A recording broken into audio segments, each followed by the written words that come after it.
দেশকে যদি আমরা রক্ষা করতে চাই, স্বাধীনতা সার্বভৌমত্বকে যদি আমরা রক্ষা করতে চাই, মানবিক বাংলাদেশ যদি আমরা গড়তে চাই, ন্যায় ও ইনসাফ ভিত্তিক একটি সমাজ যদি আমরা প্রতিষ্ঠা করতে চাই, তাহলে বিজয়ের স্বাদ যদি আমরা জনগণকে দিতে চাই, তাহলে আল্লাহ তাআলার সেই বাণীর দিকে ফিরে যেতে হবে, যেখানে আল্লাহ তাআলা বিজয়ের স্বাদ কিভাবে আস্বাদন করবে সেটা বলে দিয়েছেন।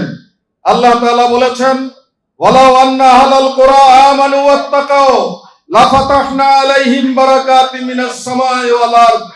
জনপদের লোকেরা যদি সৎ হয়, মুত্তাকি হয়, খোদাভীরু হয়, জবাবদিহিতার অনুভূতি সম্পন্ন হয়, দুর্নীতি মুক্ত হতে পারে, খুন খারাপি অন্যায় জুলুম লুটপাট থেকে বেরিয়ে আসতে পারে, তাহলেই তারা প্রকৃত ঈমানদার, তাহলেই তারা হবে সৎ লোক, মুত্তাকি লোক। এই ধরনের মুত্তাকি লোক যদি কোন সমাজে শাসকদের মধ্যে, সাধারণ জনগণের মধ্যে ব্যাপকভাবে তৈরি হতে পারে, আল্লাহ ওয়াদা করেছেন, লা ফাতাহনা আলাইহিম বারাকাতিম মিনাস সামাই ওয়াল আরদে। আমি সেই জনপদের লোকদের জন্য আসমানের বরকতের দরজা খুলে দেব, জমিনের বরকতের দরজা খুলে দেব।